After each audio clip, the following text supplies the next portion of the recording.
Vocês aí, tudo bom?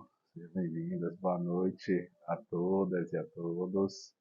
Alegria imensurável estar aqui mais uma vez com vocês para falarmos sobre o jugo leve. Jesus nos coloca: vinde a mim todos que andam em sofrimento e vos achais carregados, e eu vos aliviarei. Tomai sobre vós o meu jugo e aprendei de mim, que sou manso e humilde de coração, e achareis descanso para as vossas almas, porque meu jugo é suave e o meu fardo é leve. Quantos de nós passam por processos de redescobrimento? Porque, de certa forma, o sofrimento, a dor, a angústia, a ansiedade, perdas fazem parte do nosso processo vivencial. A partir do momento que entendemos que, estando com Jesus, teremos a capacidade de ter uma leveza nessa jornada. Quando fazermos uma análise, quando nós fizermos uma análise específica do que significa jugo, né, que a gente ouve jugo, jugo, jugo, o que é o jugo? O jugo nada mais é do que uma peça de madeira que atrela os bois à carroça ao arado. Parelha de bois, sujeição imposta pela força de autoridade e opressão, vínculo de submissão e obediência. Jesus sempre colocava as palavras de uma maneira que a gente pudesse entender naquela época, nas suas parábolas e nas suas analogias. E assim se aplica ao jugo. O jugo de Jesus é leve. Ele não é pesado. Ele não tem a proposta de você segurar ali a força para que seja determinado o caminhar. É através da suavidade que ele coloca, e o fardo dele é leve, que pelo grego, pelo hebraico, significa benéfico. O suave é algo que vai ser bom para nós. Então, o nosso espírito será contemplado nesse âmbito. O fardo é leve, é mais fácil de carregar. Olha que entendimento, eu estou com dor, estou sofrimento, eu tenho angústia. Logo, estarei com Jesus para que seja mais leve. É o fardo dos mundos regenerados. Mas muitos poderiam nos colocar na prática, na vivência, no nosso dia a dia, que a gente encara o outro e este outro não age na conformidade que a gente desejaria. Me lembra a história de Thomas Crowley, em 1932, em que ele tinha um processo de ser considerado um dos maiores assassinos de policiais. Ele tinha um entendimento de que a vida dele era atrelada a poder tirar a vida destes profissionais. E ele estava na estrada dirigindo com sua namorada ao lado e a polícia pediu para parar. Documento. Aí ele, opa, senhor, um minuto. Puxou a arma e deu 6 tiros neste policial. Já no chão, desfalecido, ele ainda deu mais 2 tiros. E aí, em determinado momento, em Nova York, que ele se encontrava na cobertura dessa namorada, veio SWAT, veio a polícia, veio a equipe especializada do CIA atrás dele para poder estar capturando. E aí foi atirando para tudo que é lugar, de todas as formas possíveis e inimagináveis.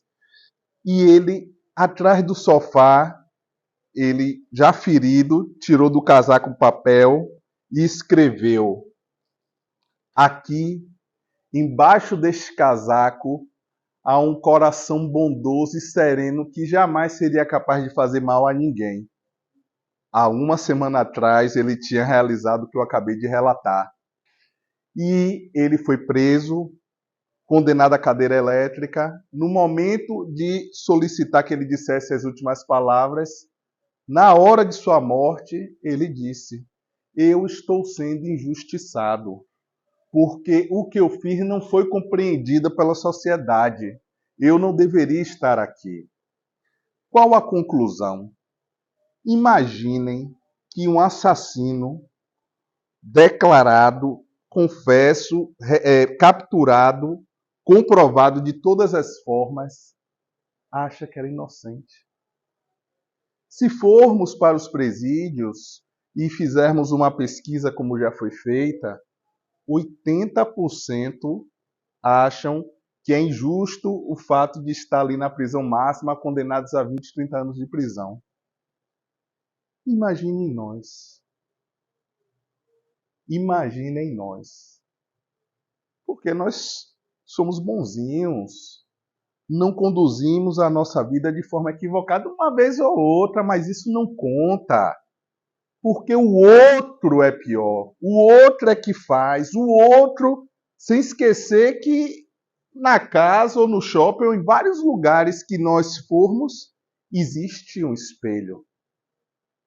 Então, a partir do momento que a gente toma essa consciência, a gente consegue dar um passo mais à frente e entender de que a gente tem que se buscar, se entender, para que através de nossa ressignificação a gente possa estar caminhando no jugo de Cristo.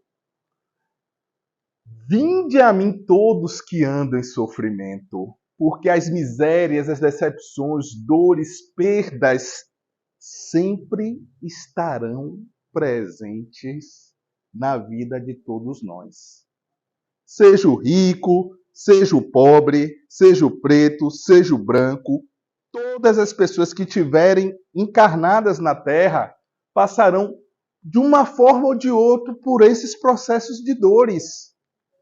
E aí é que a gente pode entender a mensagem do Cristo de se ter a consolação na fé no futuro, de se compreender de que mais à frente, mesmo diante das dores, a gente precisa confiar na justiça de Deus, que fará com que possamos ter uma jornada revigorante. E tudo isso pode ser resumido com um morango. Morango? Sim, um morango. Doce, suculento. Em que o indivíduo, diante de um precipício, se agarrou nas paredes cheio de ruínas e em cima haviam 3 leões famintos querendo devorar o seu corpo, porque ele era o alimento mais esperado do dia para esses leões. Quando ele olha para baixo, havia um rio, mas logo percebeu que havia dezenas de jacarés. E ele não sabia o que fazer, porque ele não poderia subir, seria devorado pelos leões. Ele não poderia se jogar no rio e descer, porque seria devorado pelos jacarés. Ele olhou para o lado e viu um doce e belo morango, suculento, e esticou o braço o máximo que pôde. Ele não conseguia alcançar, mas mesmo com uma só mão, ele conseguiu pegar este morango e mordeu. E saboreou naquele momento o doce morango. Como assim, Enzo? Ele estava para morrer, ele não tinha para onde ir. Nós fazemos isso durante toda a nossa vida. Nos angustiamos, muitas vezes, sem entender de fato o que irá acontecer. E esquecemos de viver o presente, de saborear o morango, de entender que na vida precisamos ter a ciência da ação atual para que a gente tenha a capacidade de resplandecer. E quando temos a fé no futuro, baseado, alicerçado no jugo de Jesus, o nosso futuro será pleno. Porque até que ele morresse, pouco importaria. que a nossa vivência não se restringe aqui na matéria. Claro, precisamos de todas as formas buscar a manutenção da vida, porque é de acordo com as leis divinas. Mas diante de um inevitável, entender de que corrobora com o que Bertoni nos dizem que vão vir desafios, vão vir provações. Não deixe de cultivar hoje, já pensando no possível amanhã, que nem se sabe o que é. A gente não tem certeza, a gente pode planejar, a gente pode ter a idealização, a gente pode ter a nossa condução, mas e quantas surpresas, circunstâncias inimagináveis acontecem? Podemos sim ter a certeza que, independente do que seja, estaremos com Jesus, estaremos convictos da fé nele. E me recorda com o querido tio Di, ontem eu estava na mansão, e ele nos falava: não se preocupes com amanhã. Não tenha medo de tudo que às vezes você não sabe o que vai acontecer. Corroborando. Porque a gente precisa ter atuação no hoje. E eu, no consultório, Rosinha, Mari, Márcio, aqui autoridade para comprovar, eu gosto de um diálogo. Eu gosto de um diálogo. E as queridas tiveram há 2 dias, 3 dias lá no consultório, e a gente conversou sobre várias coisas, e eu não cheguei a complementar sobre um determinado assunto que a gente falava, e que eu vou estar deixando aqui entendível para todos, que antes de trabalhar na Mansão do Caminho, eu já prestei serviço lá há 7 anos, 8 anos, odontológico, eu fiquei 4 anos no Cidade da Luz, lá com Medrado. E tinha uma senhorinha que ela não gostava de ser atendida por ninguém, brigava com todo mundo, era o maior bafafá, era problema, era confusão que a gente nem, que vocês não imaginam. E aí no dia de atendimento eu ficava indo lá, também era dia de quarta, na mansão toda quarta e lá também era quarta. E aí seu Antônio, que é um dos coordenadores de lá, falou para mim: Enzo, Dona Maria tá aí, ela quer ser atendida. E aí me explicou todo o caso no sentido das ações dela, né? Já tido confusão, acho que já quebrou coisa. E aí eu falei para ele: seu Antônio, pode pedir para ela entrar. E aí ela entrou.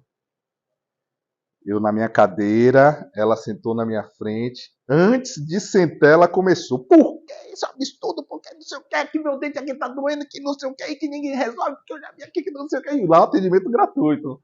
E tal, não sei o que, e faz o maior escândalo e tal. Só escutei. 10 minutos. Nada falei, pontuei uma circunstância ou outra. E aí, depois que ela terminou, aí eu falei alguns pontos e coloquei na cadeira. E aí fui lá, atendi. Tecnicamente o nome era síndrome da combinação que ela tinha. Um problema lá protético que forçava a região anterior e atrás de si, enfim. Mas resolvi e conversei com ela. Ela aí se sentiu um pouco mais tranquila e confessou a mim: ô doutor Enzo, eu lhe peço desculpas, porque eu sei que eu sou uma pessoa problemática. Todos reclamam de mim. Eu lhe peço desculpas. Mas eu queria lhe dizer uma coisa. Há 2 anos atrás, meu filho estava no ponto de ônibus. E ele foi confundido com ladrão. Mataram ele. Desde este dia, não tem um só momento que eu não penso nele. E a dor e a não querência de viver fica presente em minha vida todos os dias. Era uma mãe que perdeu o filho. Eu até falava com Mari e Márcia que existem os processos de você, às vezes, determinar sobre a nomenclatura, né? Viúva, perdeu o marido, órfão, não tem os pais. Não tem nome para quem perde filho. Não tem um nome. E ela simplesmente eu pude conversar, dar uma palavra, confortá-la, ela saiu, pelo menos aparentemente, melhor. É que a gente não sabe o que está na cabeça do outro. A gente não sabe o que se passa, a gente não sabe das dores, dos sofrimentos, das angústias. A gente não sabe. Então não podemos julgar.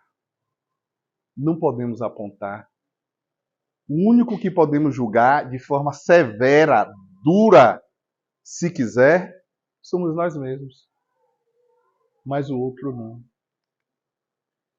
Porque quem nada espera desta vida ou simplesmente duvida, independente da dor. Eu tenho a dor. A mãe tem a dor. E se acha que nunca mais vai encontrar o filho na vida e que aquilo ali acabou, é o fim, não existe nada que venha confortar o seu coração. As aflições pesam com todo o seu peso e nenhuma esperança vem abrandar sua amargura. Não vai existir nada que preencha o vazio. Não vai existir absolutamente nenhum prazer na vida, nenhum significado para você continuar seguindo em frente. Se lá na frente eu vou virar pó, é o fim de tudo. A que eu vou me apegar? É o mesmo que a gente pensa no sentido em que este povo me honra com os lábios, mas não com o coração. Mas seu coração está longe de mim. Quem somos nós para julgar? Somos nós para entender a nossa vida, o nosso entendimento, o que está preenchendo em nosso coração, para que a gente possa estar explanando aqui de dentro e colocar para fora. E a partir do momento que a gente dá, a gente recebe. A partir do momento que a gente compartilha o amor, a gente recebe amor. A partir do momento que a gente dá caridade, a gente recebe a caridade divina e muito mais. E que isto da sinceridade seja nosso, porque a gente não sabe tantas fake news, quantas notícias, quantas falas, quantos falsos profetas, quantas coisas errôneas que a gente vê, liga, às vezes comprovando quem somos nós. Porque as dores, os processos físicos, as somatizações que muitas vezes magnetiza, inclusive com doenças mais severas como cânceres, ocorrem a partir do momento que a gente deixa guardado, preenchido, sem poder expandir. Um médium sem trabalho sempre está submetido a grandes processos de dores, inclusive a âmbitos mentais, porque nasce com aquele dom para que seja compartilhado, para que seja emanado, para que seja praticada a caridade. Entende, sabe e não quer. Entende, sabe que não quer. Tem consequências, é a lei de causa e efeito. E por isso coloca: vinde a mim, vós todos que estáis fadigados, e eu vos aliviarei. Quantos de nós estivemos e estaremos fatigados? Quantos de nós estivemos e estaremos com dores? Quantas circunstâncias negativas que a gente nem imagina que vai acontecer, mas a partir do momento que a gente tem a consciência que, independente do que venha, estaremos protegidos, estaremos com a capacidade de encarar com mais leveza, porque a gente é amparado por Jesus. Ele que preenche a nossa alma e o nosso espírito para que nada nos abale quando estamos com Ele. É este processo que convoca para o passo final. Se a gente entende, a gente não consegue às vezes praticar imediatamente, mas a passos curtos e firmes. A natureza não dá saltos. Nada acontece de um dia para o outro. É necessário ter a conscientização que o processo é lento, mas O primeiro passo precisa ser dado. E muitas vezes a gente cria planejamentos em que a gente não consegue cumprir, se angustia. Eu vou entrar na academia, vou malhar 5 dias na semana, 7 dias na semana. No dia que não consegue malhar os 5 dias e malhar 2, desiste. Não, porque eu queria os 5 dias, 7 dias. Está 10 anos sem malhar. E aí volta e quer os 5, 7 dias. Não, um dia na semana. Da outra vez vai 2. Eu quero aprender uma língua estrangeira. E aí eu vou ler durante a semana, todos os dias, 2 horas. E aí chega na primeira semana, lê meia hora. Ah, vou desistir. É o mesmo processo que acontece na prática eminente de ter Jesus em nosso coração. Se já não estamos praticando de forma corrente, não fazemos o evangelho do lar sempre, não oramos de forma fervorosa sempre, não buscamos a Deus, não praticamos a caridade, não desejamos o bem ao próximo, mesmo aquele que tem nos machucado, tudo bem. Mas que dê o primeiro passo. Faça suas orações. Estenda um momento ali de você querer lhe ajudar. E assim, naturalmente, vai fazer parte de si, em que fará absolutamente todos os dias. A ilusão da matéria é esta que seduz, que faz com que matem e morram por ela. Aquela que determina a ação proeminente de ser e não somente ser espiritual. É você querer estar na matéria, viver na matéria e simplesmente não ter a consciência de que aquilo que Deus dá, Ele pode tomar. Então não nos pertence. Não pode ser dirimida a nossa vida através daquilo que é impermanente. Porque o permanente é o caráter, o respeito, as boas ações, as suas virtudes, a prática da indulgência, o amor, a ação da caridade. Esses são permanentes. Aquilo que é uma ilusão, que não determine que quando nós desencarnarmos não haverão gavetas para colocarmos ali embaixo, não pode ser o maior precursor da vivência terrestre. É uma ilusão. A integração com Cristo interno e não com Cristo externo, aquele que a gente vê nas imagens, aquele que a gente apenas ouve falar. É ter Cristo dentro de nós, que muitas vezes a gente não precisa falar para ninguém, a gente precisa apenas entender que faz parte do nosso ser. No grupo de estudos de segunda, a Yara comentou alguma coisa nesse sentido. Não, porque o Cristo, quando veio, não, ele está aqui agora, inclusive com a gente, dentro de nós. Ele faz parte do momento que a gente clama, porque o Cristo, ele já nasce, nós já nascemos com ele dentro do nosso coração, mas ele fica em estado de latência. Ele não fica no estado de vivência real a partir do momento que a gente chama, que a gente pratica e que esse fogo bom fulminante possa tomar parte de todo o nosso ser.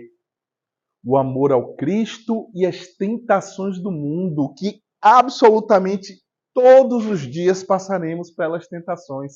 Vamos cair, vamos levantar, faz parte do processo até que a gente consiga caminhar em linha reta. A paz e o repouso. Aquele que verdadeiramente nos contempla, não no sentido de botar a cabeça no caixão, mas a paz e o repouso do Espírito, que entra em consonância com as leis divinas. Tomai sobre vós o meu jugo e aprendei-me de mim, que sou manso e humilde de coração. Encontrareis descansos para a vossa alma. Então, destrinchando esta frase sublime de Jesus, a gente compreende que o Cristo interno é o grande esquecido. Como havia dito, nasce conosco, a gente esquece, a gente precisa resplandecer, chamar. Precisa ser ardentemente desejado. Eu oro tanto e Deus não me ouve, Jesus não me ouve, não existe uma só oração que Jesus não escute. Portanto, a gente precisa continuar e acreditar. E com muita fervorosidade chamá-lo. Ardorosa e insistentemente buscado. É diário. É a cada momento. É o fato de estarmos aqui. Estamos buscando. Ao sairmos daqui, a gente tem que continuar buscando. Ao dormir, a gente precisa estar buscando. Ao acordar, precisa estar buscando. Nunca, jamais aconselho que seja algo fanático e que a gente coloque nas ruas um microfone e aceite Jesus. Respeito todas as religiões, mas na concepção espírita kardecista, primeiro a gente precisa se contemplar, se completar, se entender, buscar e se tornar. As suas ações lhe fará com que seja sensibilizada a todos que estão em sua volta. E a palavra a gente sempre vai ter a oportunidade de praticar com todos aqueles que chegam a nós. Não necessariamente que a gente precise buscar, mas naturalmente essa busca vem até nós. O Chico Xavier já coloca que as orações arrombam as portas do céu, principalmente quando se trata de uma mãe. E este indivíduo, piloto de bimotor, tinha um processo de fazer voos distantes e em determinado dia ocorreu a queda da sua aeronave. E nessa queda houve uma explosão e a expectativa era que ele tivesse perdido a vida. Ficou internado durante muitos e muitos meses e a expectativa é de que ele não voltasse a ter movimento do corpo, somente em estado semivegetativo de tetraplegia em que você olhava e falava. E ele, relatando depois, história real, em que a única coisa que funcionava, ele não conseguia falar. A única coisa que funcionava nele era a mente. Era a mente. E ele orou. Ele orou fervorosamente e acreditava que no Natal ele sairia andando no hospital, era início do ano e tal. E foram, segundo relatos posteriores, tá, em The Secret, ele orava muito, muito mesmo e tinha certeza que sairia do hospital andando. Nesse processo da oração, ele começou a ter uma melhora na questão da respiração. E alguns aparelhos, os médicos ficaram surpresos, começaram a ser desligados, porque ele não precisava mais da respiração artificial. Posteriormente, as mãos começaram a adquirir movimentos. O mesmo ocorreu nas pernas. Resumo, ele, no final do ano, mesmo com dificuldade, saiu do hospital andando.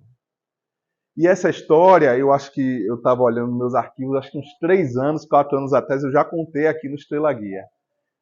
Só que semana passada, na quinta-feira, eu pude ter em minha frente um relato de uma história muito parecida e de uma pessoa que estava ao meu lado, mãe de uma paciente de 76 anos, Dona Lúcia, e ela me contava que teve um problema neurológico devido a uma doença, algo que eu não consegui compreender bem, e que ficou completamente sem movimentação do corpo, do pescoço para baixo.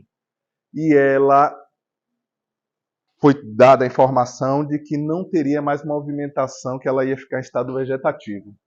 E a filha chorou e tal. E eu lembro que isso aí já tem 1 ano, 2 anos, que na época eu atendi a filha me contou desse relato. Eu, nossa! E agora eu pude presenciar a mãe, que é do Rio Grande do Sul, mas está aqui em Salvador, ela me contando quinta-feira. E que ela tinha muita fé e que teve um sonho com Deus no processo que ela estava de coma. Aí ela me contando quinta-feira.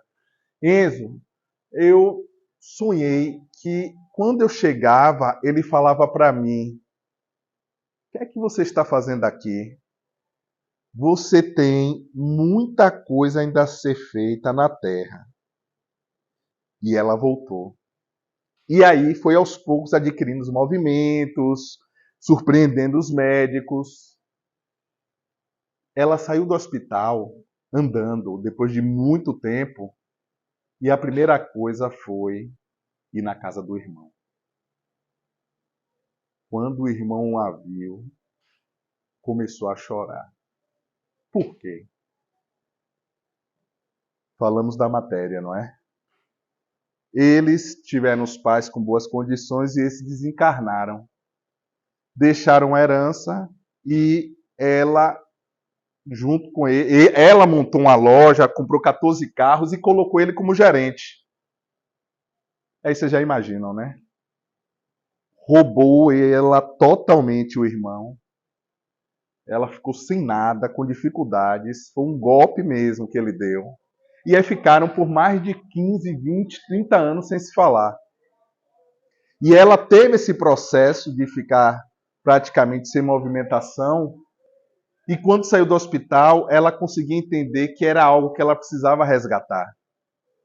E ela foi na casa do irmão, o irmão chorou, pediu perdão. Ela só ia passar a noite, era próximo do Natal, ficou Natal, Ano Novo, e até hoje eles se falam.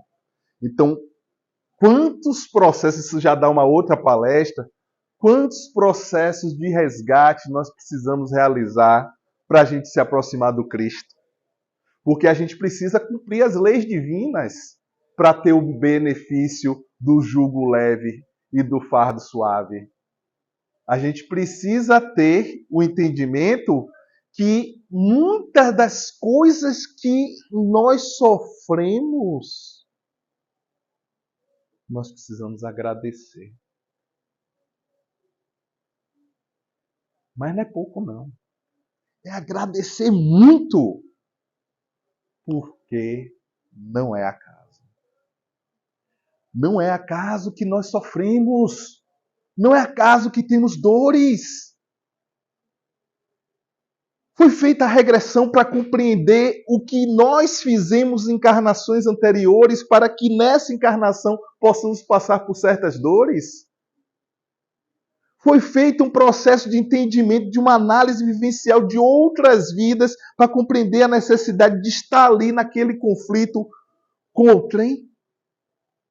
Foi feito o entendimento de que a justiça de Deus é perfeita. E por que a gente se queixa? Por que a gente murmura? Por que a gente maldiz o fato de estarmos passando por aquele processo que pedimos muitas vezes, na grande maioria das vezes, quando temos o mérito para passar? É contraditório. É algo que sobrepõe a lógica. Então, a partir do momento que a gente tem a dor, mas a dor foi essa é muito pesada. Qual a pior dor de perder um filho? Então, minha dor foi um negócio, rapaz, que não. Agora, há 8 meses, 6 meses que caiu na chuva no sul da Bahia, e um pai perdeu 9 familiares de uma só vez. Mãe, tia, tio, 4 filhos, pai e sobrinho, de uma só vez. E aí eu não lembro quem foi que me falou isso, acho que foi ontem ou hoje. Vou pedir perdão para a pessoa que me contou isso, eu não consigo lembrar, mas falou assim para mim: Doutor Enzo, foi uma paciente, eu não estou lembrando quem foi. Ela falou assim: quando a gente está com frio, a gente até segura um pouco, pega ali um papelão. Quando a gente não tem ali onde dormir, mas o sono é tão pesado, a gente encosta e dorme. Mas quando se tem fome, nada preenche. Nada preenche. Nós sentimos fome para não ter o que comer, e a gente sente fome, mas chega ali, compra tal, vem ali. E quantos milhões pelo mundo, na África principalmente, morrem de fome. E a gente quebrou a unha e está reclamando. Como o irmão José fala, o mentor espiritual lá do Grupo Seara do Bem, nós costumamos nos crucificar no palito de fósforo. Qual é o jugo de Cristo? É o amor.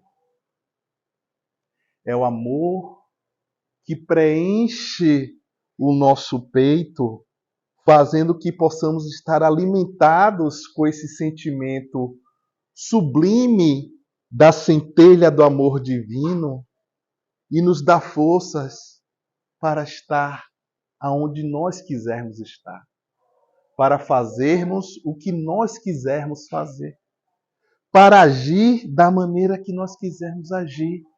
E se a dor nos abater, não tem problema. Teremos o amor para nos proteger e fazer com que a nossa caminhada tenha suavidade, porque ao nosso lado está Cristo, de mãos dadas com a gente, seguindo, mesmo entre a correnteza, mesmo na tempestade, mesmo nos caminhos sinuosos que nos dá medo, porque achamos que podemos cair, assim como Pedro, que duvidou de Jesus e não quis caminhar sobre a água.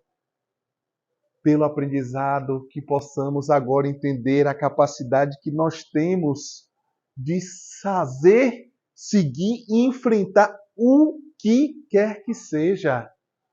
Porque Jesus está aqui ao nosso lado. A gente vai temer o quê?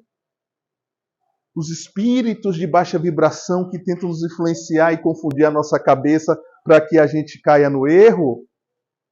Sem problemas. Jesus está aqui. Ah, mas aquela pessoa difícil que fica em minha vida me atormentando e fala coisas que eu não gosto e aí eu perco a paciência. Não tem problema. Jesus está aqui. Ah, mas eu agora perdi tudo, eu não sei o que eu vou fazer, a dificuldade maior que já surgiu em minha vida. Não tem problema. Jesus está aqui. E ele traz com ele mesmo e entrega para nós o amor. O amor ao Cristo interno, que é Deus em nós. Somos deuses, porque a centelha do seu amor está preenchida. E a gente precisa entender que é necessário sair da latência e colocar na vivência. É necessário sair da estagnação e partir para a ação. É necessário deixar de ser reativo para ser proativo. Ah, porque eu reagi. Ah, porque me provocou. Ah, porque. Ah, porque. Porque. Esqueça os porquês. Esqueça as justificativas. Esqueçam as desculpas. Precisamos simplesmente agir primeiro para nós mesmos, para que possamos ser instrumentos de Deus. O amor ao próximo, que é a outra face de nós, pois também é filho. Amar a Deus sobre todas as coisas e ao próximo como a si mesmo. É a segunda lei. Porque a primeira é amar a Deus sobre todas as coisas, a segunda ao próximo como a si mesmo. A partir que a gente tem a capacidade de praticar o amor ao próximo, a gente está fazendo por nós. Porque Everalda sou eu e outra dimensão. Eu era Everalda. Assim, ó, desse jeitinho mesmo. Né? Nos processos vivenciais de conhecimento. Então, eu estou fazendo para mim como eu. Para Everalda, eu fui ela em outra dimensão, então ela estará fazendo também. E essa comunhão, quando a gente troca, que a gente entende, mesmo sendo difícil, que Everalda pisou no meu pé com salto alto, entendeu? Mas doeu. Mas mesmo assim, a gente é minha mãe, né? A gente precisa ter o entendimento da capacidade de agir com o outro com amor. e mesmo que seja o inimigo. Nossa, aí não, peraí, agora já ficou um papo meio difícil. Com o inimigo? É Jesus que fala, não sou eu não. Amai os vossos inimigos.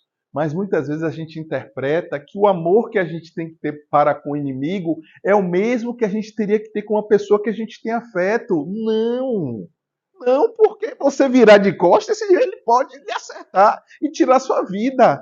Mas a questão é de não ter raiva, não ter rancor, não ter vontade de vingança, perdoar, desejar o bem e seguir, porque a sua parte determina a ação maior. Não podemos nunca obrigar o outro que tenha o nosso mesmo entendimento.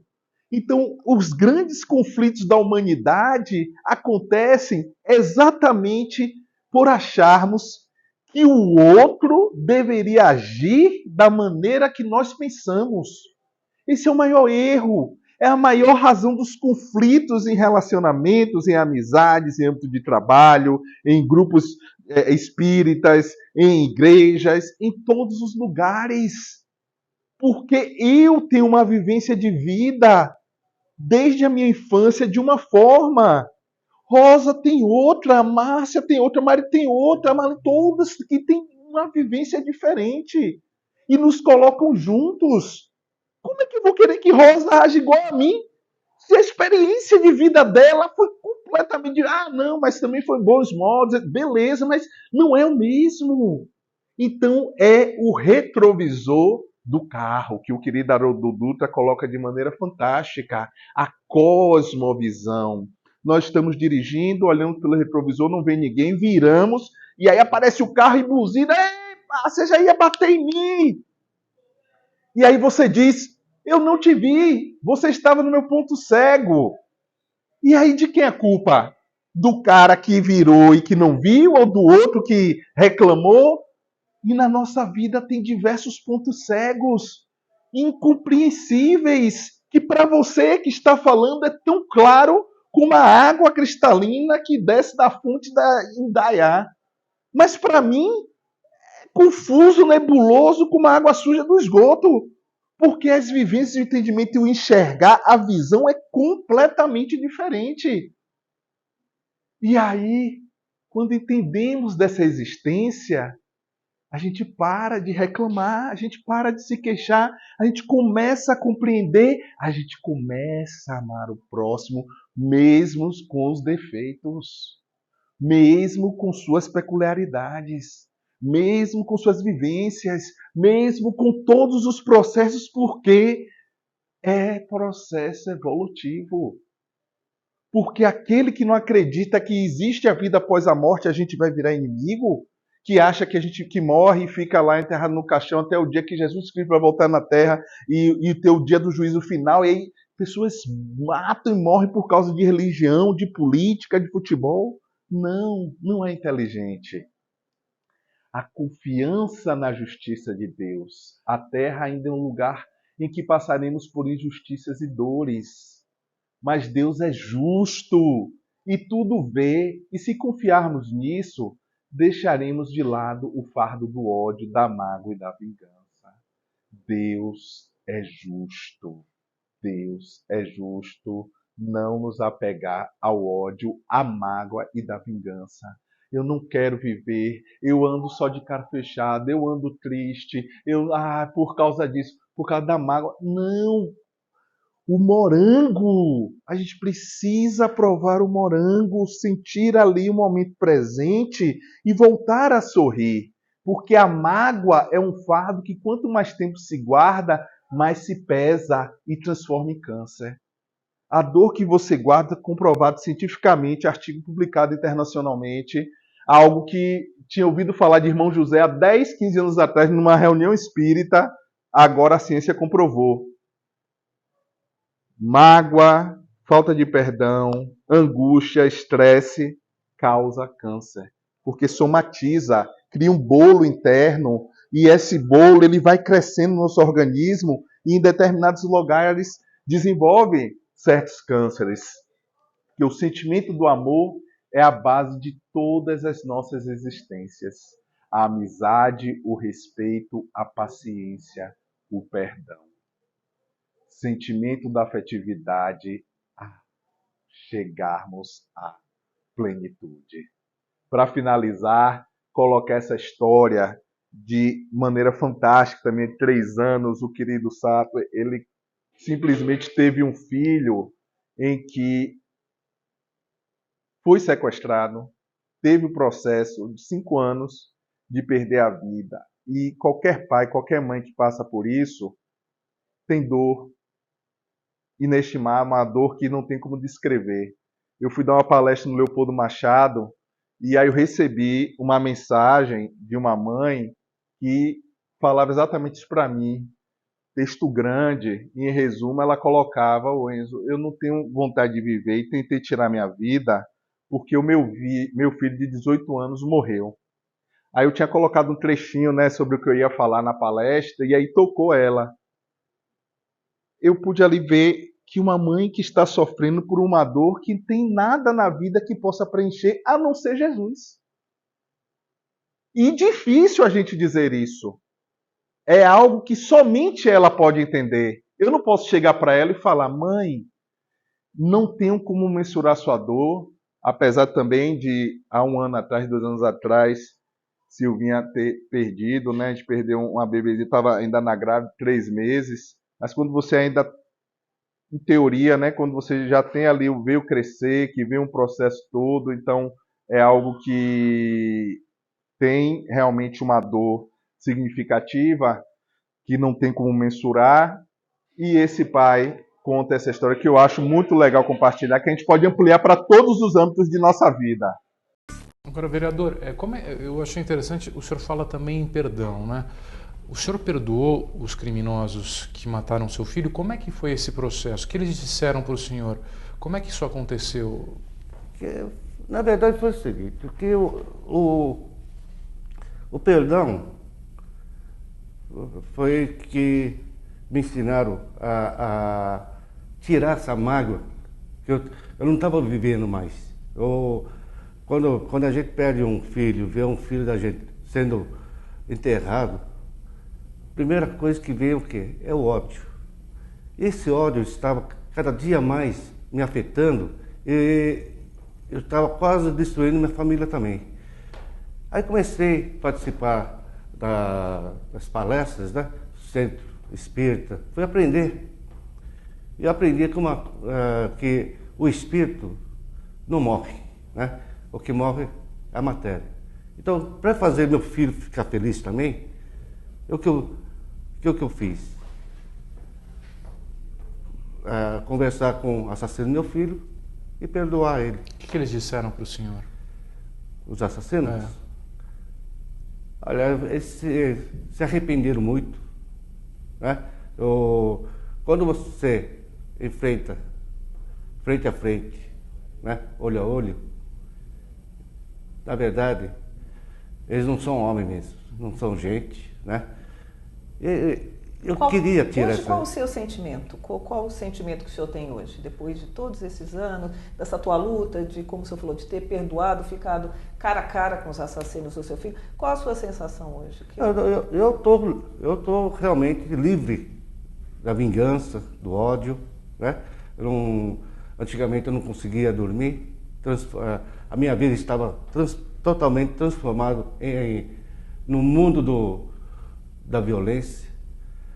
E essa transformação de você perdoar foi por Deus, né? Porque antes de entrar naquele presídio, a primeira coisa que eu fiz é encontrar uma árvore, colocar minha mão no tronco e falar assim: Deus, se o Senhor estiver aqui comigo, que o Senhor entra comigo lá dentro. Que eu não sei o que eu vou fazer com essa pessoa ao que estiver na minha frente. Eu só peço 3 coisas para o Senhor: que o Senhor me dê força, que me dê sabedoria, mas que me use principalmente como seu instrumento, porque só o Senhor vai poder me amparar. E realmente, entrei numa sala, vi uma mesa, 2 cadeiras, e falei assim: aquela cadeira é minha arma. Ao que essa pessoa entrar nessa sala e essas portas trancadas, eu vou matar ele. E foi o momento que eu sentei. Nisso, comecei a tremer, senti que o rapaz estava vindo, eu só me sintonizei com Deus mais uma vez, aquela tremedeira passou, e foi falando com ele calmamente, né? E ali eu senti a presença de Deus. Era uma pessoa arrependida, vereador? Ele estava arrependido? Ele estava arrependido, sim. No final, quando terminou a gravação toda, eu falei para ele, Silvio, apesar que eu não te conheço, você tem uma filha, né? Quando eu falei da filha dele, ele se assustou. Eu falei assim, você tem uma filha mais ou menos de 5 anos de idade. Sabe uma coisa, Silvio? O que você fez com meu filho, eu quero contar para essa filha. Eu desejo que ela cresça, que ela tenha um casamento muito feliz, que tenha muitos filhos. O que meu filho não vai poder dar para mim, porque você tirou a vida dele. Você está pensando que eu vou fazer a mesma coisa que você fez com meu filho? Pelo contrário, eu quero a felicidade dela. Ele, naquele momento, ele começou a emocionar, se arrependeu tanto, né? E eu senti que ali era Deus que estava ao meu lado. Que exemplo, hein, gente? É um exemplo magnífico que nos convida a perdoar.